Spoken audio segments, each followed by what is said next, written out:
بتبقى بيجيلها العيان والاوستيوارثرايتس زي ما قال الدكتور عبد الشافي مشخص نفسه، انما ستيل احنا بنعمل ايمجنج ليه؟ نمره واحد علشان to confirm the diagnosis، نمره اثنين علشان الكرايتيريا لو انا I want to fulfill الكرايتيريا، نمره ثلاثه علشان اعمل فولو اب للعلاج اللي انا بديه، او حتى even to predict او to prevent او علشان اشوف في السايد افكتس او الكومبليكيشنز اللي ممكن تحصل. زي ما احنا كده شايفين كل الجداول اللي هي معموله الازرق دي من كالي، انا جايباها من كتاب كالي اللي هو تكست بوك روماتولوجي. كلهم هنا بيقارن كتير من الايمجنج الوسائل اللي انا بستخدمها بايه؟ بالاكس راي. يبقى نمره واحد هي عندي اللي انا بعمله موجوده الحمد لله، ماكينه الاكس راي ماشين ما هياش غاليه وموجوده في معظم المراكز وفي معظم المستشفيات. فاحنا هنا بنقارن قد ايه الكوست ريليتد تو الاكس راي. فلقينا ان الالتراساوند مثلا بيبقى بيستخدم وقت اقل من ساعه بير جوينت او بير لوكيشن يعني، والكوست بتاعه قد الاكس راي مرتين. وهو دي فعلا لو احنا بنتكلم على الدرداش او على التخصصي، الاكس راي بلين اكس راي مثلا بتبقى ب 11 جنيه، الالتراساوند بتبقى 25 جنيه. كتير. لا انا بتكلم على وزاره يعني على الدرداش ب 80 جنيه.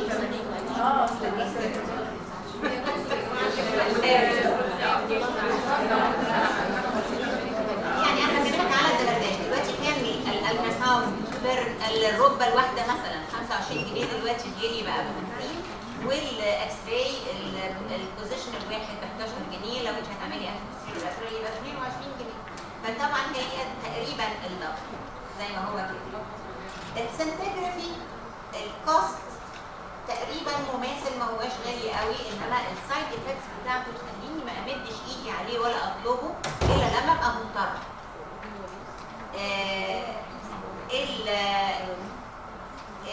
زي الابتيك اللي بياخد 24 ساعه ومعاه وايت بتسال ومعاه اذر انفستيجيشنز بتاخد لها يوم كامل علشان اشوف الابتيك، طبعا غالي ومحتاج جهاز غالي اللي هو الجاما كاميرا. اسمها جاما كاميرا؟ ايوه اسمها جاما.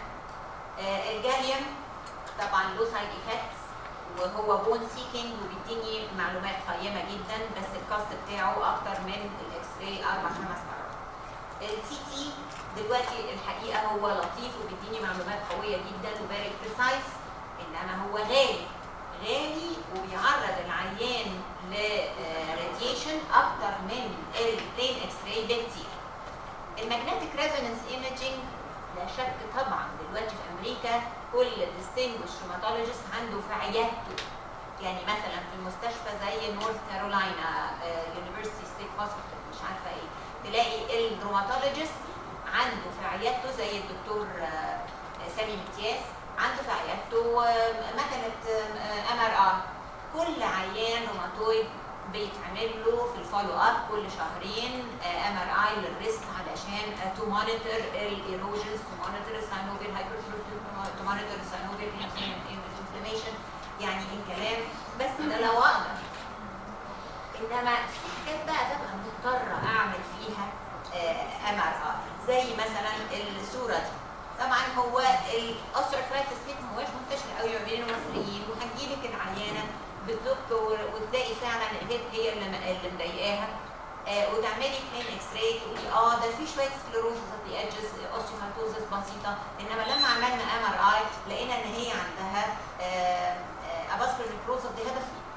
يبقى هي القصه بقى لما تجيلي عيانه خاصه ان المصريين ما هماش برون تو اوستيوارثرايتس هيب وهي بتشتكي، لا ما ابتدي اقول لا ما البلين اكس راي مش هتكفيني، لابد ان انا اوصل لمرحله الMRI بسرعه علشان خاطر الحق العظمه قبل ما يحصل كومبليت نيكروسس. مين هم الجوينتس افكتد باي اوستيوارثرايتس؟ طبعا احنا زي ما احنا عارفين هي هاندز اند نيز، ده في الاول هاندز اند نيز، وفين في الهاندز؟ الفيرست كاربو ميتاكاربل عند الثumb، الديستال والبروكسيمال انترفالنجيال جوينتس. بعد كده الكاربو ميتاكاربل والميتاكاربوفالنجيال اقل بكتير عن طبعا بقيه الروماتويد والسورايسيس. من ضمن الحاجات السيرفايكال سباين واللامبوسيكرال. الهيب مش في المصريين قوي، انما كل اللي مخلطين او يعني لهم ميكس انسستري بيبقى اكتر في الهيب عن المصريين صرف او الميديترينيان صرف، لانه ما بيجيبهمش في الهيب قوي. الني والفيرست ميتاكاربوفالنجيال في غير دول يبقى لازم اقول انه غالبا كان في ايه؟ predisposing factor، تروما، diabetes، gout، يعني حاجه ثانيه خلت انه يبقى في الاماكن دي زي مثلا القلب وشولدر حاجه ثانيه سببت الاوستيوارثرايتس، ما هواش برايمري اوستيوارثرايتس. زي ما اتفقنا ان احنا بنستخدم الدايجنوزس فور قصدي بنستخدم الراديولوجي فور دايجنوزس زي ما قايله الاي سي ار كرايتيريا لكل جوينت. هنا دول السكندري اوستيوارثرايتس، وطبعا بيبقى من ضمنهم ميتابوليك ديزيزز، ميكانيكال، تروماتيك او انفلاماتوري. زي ما استاذ صفوت قال انه سام تايمز بتبقى احنا بنساعد قوي ولادنا ونقول لهم العبوا رياضه، اعملوا. طيب في نوع من انواع الرياضات زي الباسكت بول مثلا، لو انا اخذنا بروفيشنال باسكت بول بلايرز، ودي كانت رساله فعلا عملناها في عين شمس، اخذنا بروفيشنال باسكت بول بلايرز وعملنا لهم فولو اب، لقينا انه عند سن 35 سنه في 20% من اللعيبه اللي هم بدا يبقى جاي لهم اوستيوارثرايتس نيز، علشان نوع الاكستنسيف ني اكستنسيف ميكانيزم لما بيبقى بيدب عليه لما يجي ينط علشان يفك الباسكت، ده بحد ذاته بيبريديسبوز لاوستيوارثرايتس، ايرلي اوستيوارثرايتس عند السن ده. ادي منظر الايد بتجيلنا كده، ست عندها اولموست 80 سنه وبتشتكي من الم في ايديها، وطبعا عندي هابرتون وبوشارد نودز. اجي ابص على الاكس راي بتاعتها الاقي ان الاكس راي انفورماتيف طبعا جدا عن الصوره يعني الكلينيكال، وفيها جوينت سبيس ناروينج، خاصه هنا عندها ديسلوكيشن او سبلكسيشن، في اوستيوفايتوزس، وفي ديستراكشن اوف كارتلج. نيجي بقى على هنا الست دي ايرلي عندها شويه، ما عندهاش المشكله الثانيه. لقيت ان انا عندي هنا ايه؟ سبلكسيشن في الكاربو ميتاكاربل، عندي ان هو هايبر اكستنشن في الثumb، طبعا اوستيوفايتوزس والكارتلج منتهي، وهنشوف الكارتلج المنتهي ده بالام ار اي بعد كده. ممكن معاها الاقي زي ما اتفقنا انه هي ما هياش سيمبلي ديجنريتيف ديزيز. ليه؟ زي ما الدكتور صفوت تفضل وقال ان مش بس السن، مش بس الجينز، انما انا عندي بروسيس مثلا زي ما اتفقنا على الشاب اللي بيلعب رياضه، التكرار النط على ركبته عملت لي زياده في الويست برودكتس اللي طالعه من الكارتلج ومن الساينوفيوم ومن البون نفسه، ما بيحصلهاش كومبليت ريزولوشن، يبتدي يحصل لها انفلاميشن، الانفلاميشن دي تعمل لي ساينوفيال رياكشن وساينوفيال هايبرتروفي، وتبتدي تعمل بايوميكانيكال تشينجز، والبايوميكانيكال تشينجز تعمل لي فيرتر دامج.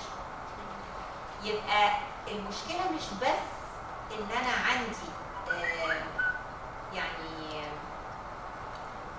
degeneration، لا انا عندي an ongoing inflammation، والانفلاميشن دي تشمل كل اللي حوالين الجوينت طبعا او واساسا الساينوفيل.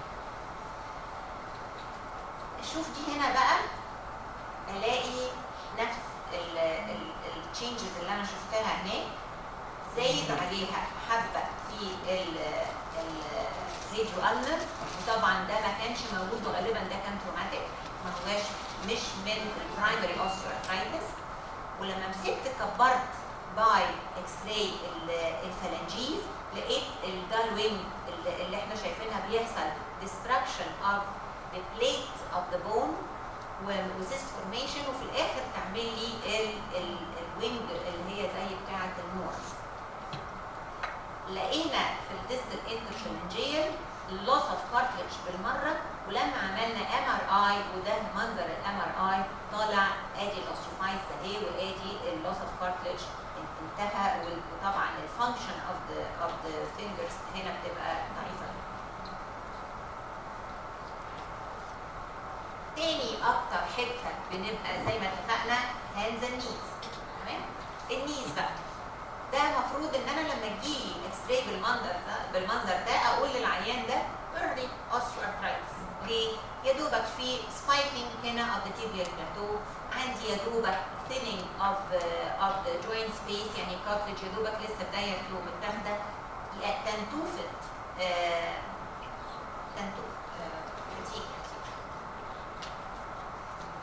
تنتوفت اوستيوفايت، انا مش عارفه راح اهي، تنتوفت اوستيوفايت اهي لسه صغيره جدا. يعني اوفرول العيان او العيانه early osteoarthritis. كالفين ولورنس عمل classification criteria neurogeographic features. الجيوغرافيك features مش موجوده، انما لما بوقف العيان بتبقى موجوده. بعد كده بدل ما هي اوستيوفايت واحده يبقوا multiple، وبعدين large osteophytosis ومعاه joint space narrowing severe sclerosis وdefinite bony deformities او even sclerosis يعني ankylosis. نيجي بقى باخد انهو فيوز في الني.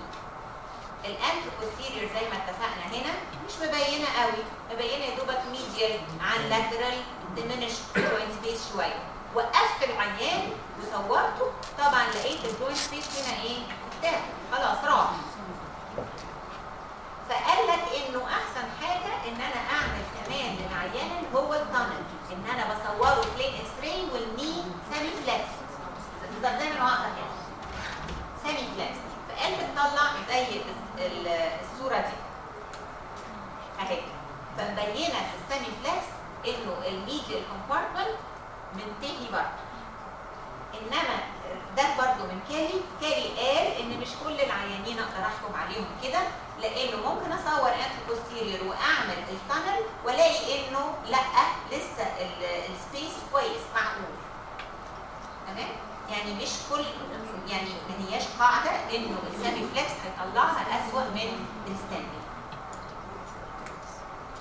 نيجي بقى على الMRI والنزول. معلومات بالزوفه، معلومات على البون، معلومات على الكارتلج، على الساينوفيوم، على الساينوفيال فلويد، معلومات على الانتزيز نفسها. ايفن لما بستخدم كمان الداي الجادولينيوم الاقي ان انا ممكن احكم على الفاسكولاريتي ولا لا. فهنا طبعا ادي التي 1 وباين فيها الاوستيفايد مارجن والديمينيش سبيس وحبه من الكارتلج اللي متاخد، وهنا حتى ايفن سيست، وانا لسه مش عارفه كانت هي سيست ولا هي بون مارو ايديما. وبعدين بعمل الانفيرجن ريكفري اللي هي تي 2 واشوف الكونسيستنت بون مارو ايديما، وبعدين اعمل الستير اللي هي الكورونال شورت تاو انفيرجن ريكفري واشوف فيها الكارتلج لوس والسبكوندرال بون، اشوف البون مارو ايديما. طبعا ادي هي باينه هنا وبيروح مني بس هيجي دلوقتي البوينت. ادي بلين اكس راي، بلين اكس راي اهي، ونفس العيان عملت له MRI، وبالMRI اللي ما كانتش باينه في البلين اكس راي لقيت ان انا عندي شويه كارتلج، حته دنودد بون من الكارتلج خالص متشاله، وهنا لقيت انه المنسكاي نفسهم بداوا يبقوا مقطعين، وعندي بون مارو اديما. وهنا يا جماعه البون مارو اديما ما هياش للروماتويد او للانكيلوزنج او للسورياتيك، لا ده هنا ده اللي احنا بنقول ده ديجنريتيف ديزيز. شوف كم الانفلاميشن قد ايه. ادي نفس الصوره.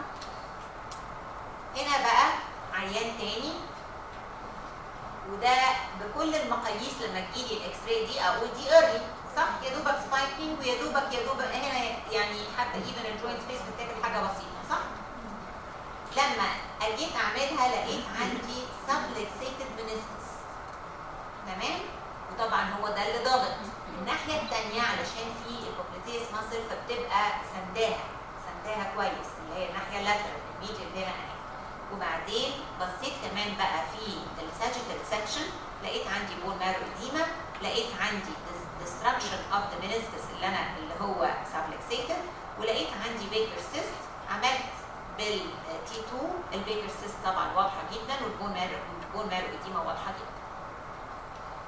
كل الصور دي من كالي اللي عنده كتاب كالي، هي بس الفكره ان انا نزلتها من على النت فطلع الصوره صوره حلوه يعني.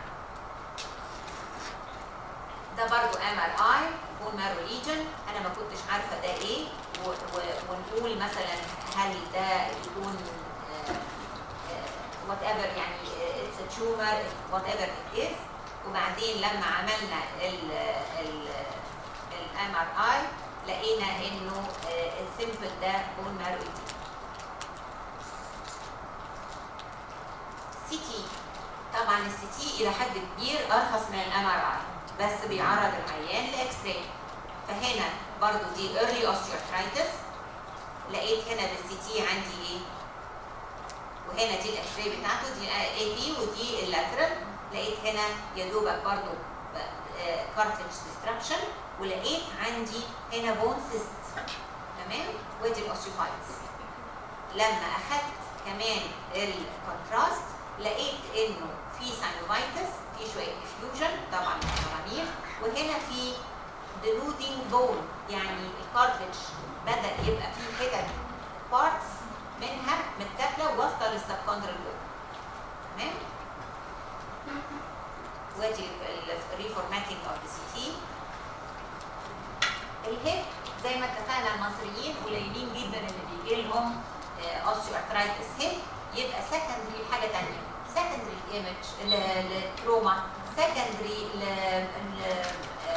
لكوكسابارا، سكندري وات ايفر حاجه ما. انما في المصريين برايمريلي ما بيجيلهمش اوستيوارثرايتس هيب. انما هنا نلاقي عندي ايه؟ ادي جوينت سبيس منتهي، سكليروزز اوف ذا ايدجز، اوستيوفايتس، والباتريسنج. الباتريسنج ده عامله زي ما تكون اوستيومايلايتس بس هي ما فيهاش لا انفكشن ولا انفلاميشن. يعني انا بالانفلاميشن بعد شويه البريوستيوم جه نيوبون، بعد تاني جه نيوبون، فادتني المنظر بتاع الباتريسنج ده. هيبان اهو اللي هو على النك هو ده. حد يقول لي بقى دي ايه ودي ايه؟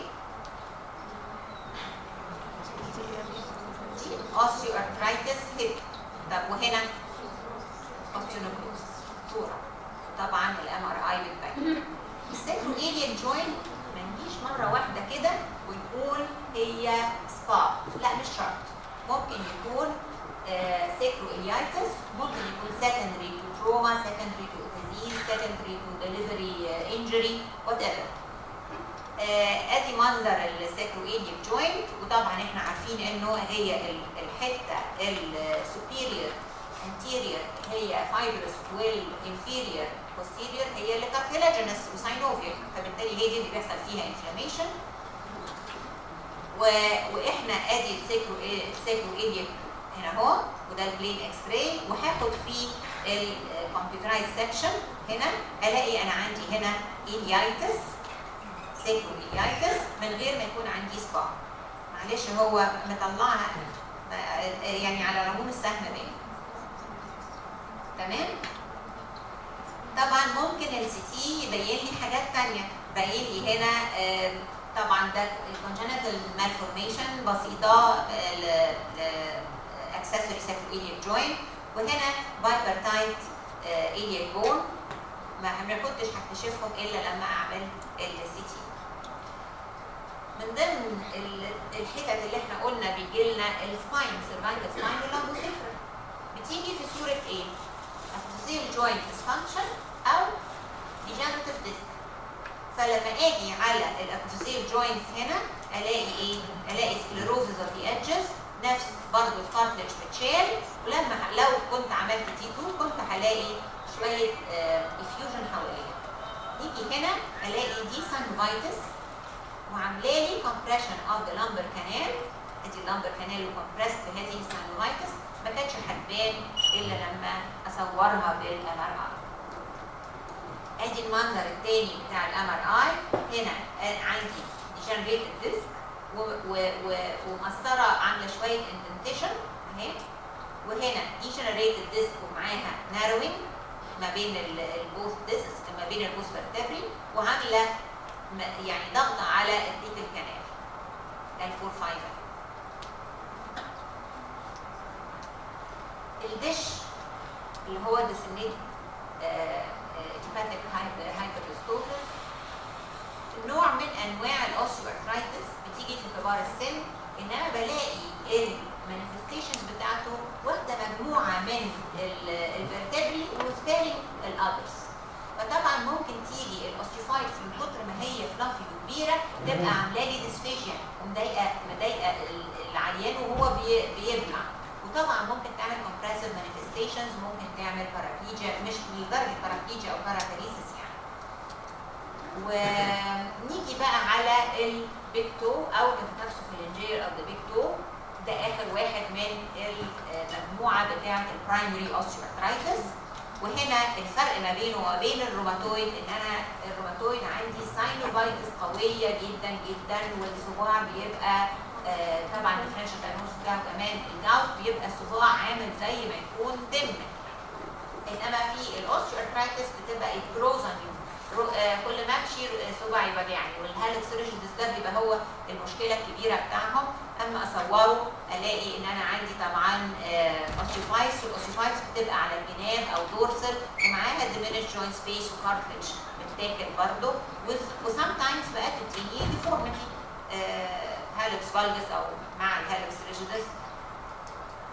other locations، والاذر لوكيشنز لما يكون عندي اوستيوارثرايتس مثلا اكروميوكلافيكولر او الشولدر الجلينوهيومرال، يبقى ساعتها ابتدي اشك في حاجه ثانيه وادور على جاوت، ادور على دايبيتس، ادور على انذر اكنوز، ادور على حاجه انذر ديزيز هو اللي عامل لي سكندري اوستيوارثرايتس.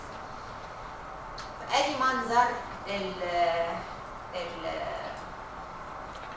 الانكل جوينت لما بيجي له اوستيوارثرايتس. ادي اوستيوفايت اهي، دي تيبيوتيلس، ادي المنظر اهو.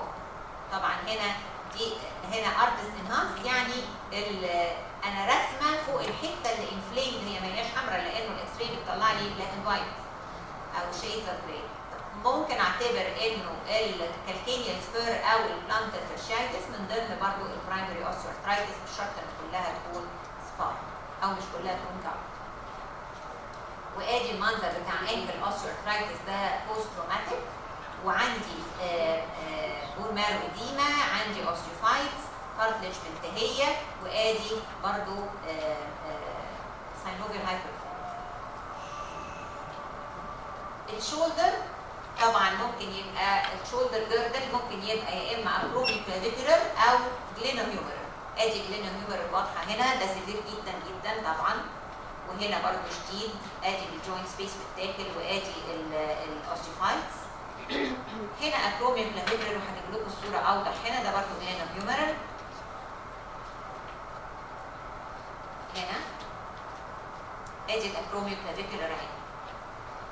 في اللي هي الوايد فيو ريتشوجرافي مبينه الاكروميوكلافيكولر بالظبط، شايفين؟ وادي الاوستيوفايتوزس، وادي سكليروزس اوف ذا ايدجز اهي. وطبعا هي دي كان لما عملنا ام ار اي طلع ان هي معاها بايسيبتال كمان تندرايتس.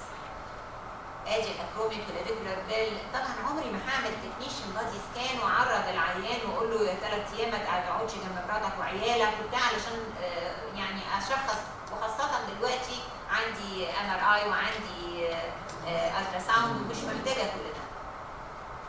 ادي الالترا ساوند للشولدر، وطبعا مبين قد ايه في تراجن سيستيك ماس هنا اهو في العظمه، وعندها سم اكروميال بيرسا في بيرسايتس، وفي سيستيك ماس في البايسبس. لنفس العيانه ودي الام ار اي بتاعتها.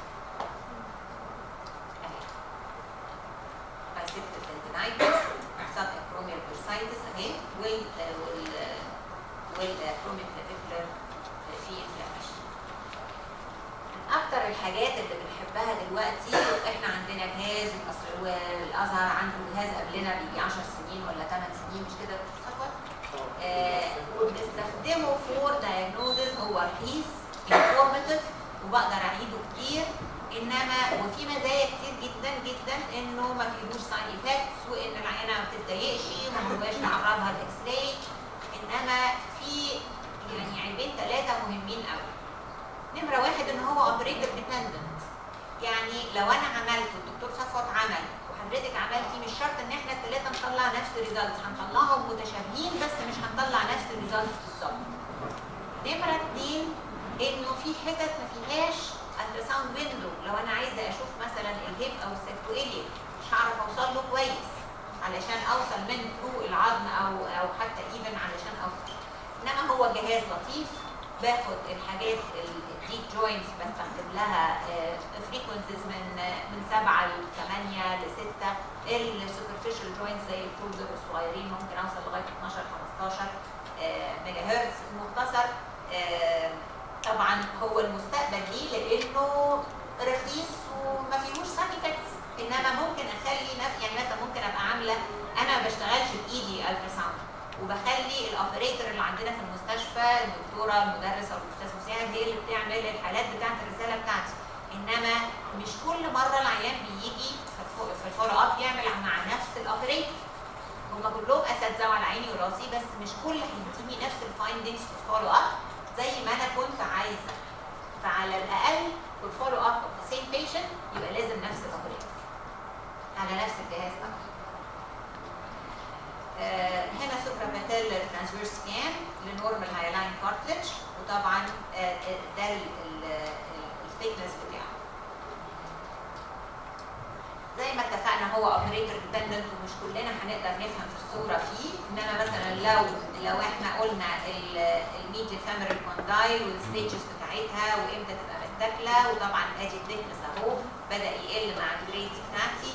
هنا سيرفيس اوف ذا فاميرال كوندايل، اللاترال فاميرال كوندايل، وبقدر احسبهم لكل عيان واعمل فولو اب. ده طبعا امتى بطلعه ازاي. وبعدين الافيوجن، وممكن كمان حاجه لطيفه جدا ان انا بشوف الدوبلر سيجنال هي باور دوبلر ولا كولر دوبلر، واشوف البلاد فلو قد ايه ورايح الاتجاه بتاعه ازاي. ممكن كمان دلوقتي بدي صبغه لطيفه تبان في الالتراساوند بحيث انها تشوف لي الفلو كمان عامل ازاي والثيكنس بتاع كل ساينوبيوم قد ايه واعمل بيه فولو اب. بيكر سيست وادي الفينيوم والاكيلس، يعني هنا دي صوره مكبره ودي واضحه انا حطيتها كده فقلت اجيبها لكم. هنا ده نورمال اكيلس صح؟ انا اقدر اشوف بالظبط الفايبرز ماشيه ازاي واقدر اشوف تخانه الاكيلس تندن بالذات ازاي صح؟ لو هنا عندي بارشل تير، لو هو فيه ثيكنس، لو هو فيه كومبليت تير، بقدر اعمل فولو اب واقدر يعني دايجنوز واقدر اعمل فولو اب. انما ده منظر مثلا شفته وما كنتش لسه لبست النضاره فلسه ما شفتش اللي تحتيه كان شكله ايه. الكابشن بتاع الصوره يعني it is not informative ليه، انما informative للي عمله صح؟ فمثلا نقول ان هنا AD كانت شولدر ومعاها فلويد كولكشن سب دلتويد، انه دي كانت اكيلس تندن، هنا دي ني ومعاها بيكر سيست، هنا دي البو ومعاها ابيكونديلايتس. طبعا لو انا من غير زي بالمنظر ده من غير الكابشن اللي تحت الصوره ولا كاني شفت حاجه. يبقى هي مين الاوبريتور ديبندنت، انا معتمده على اللي بيعمل الفحص وبيديني النتيجه بتاعت الفحص هو. انا اولموست تقريبا كده خلصت، علشان دي المحاضره الثانيه لو حضرتك تحب ان انا اكمل ولا هي دي على البريفنشن خليها مع الفيديو. خليها مع الفيديو.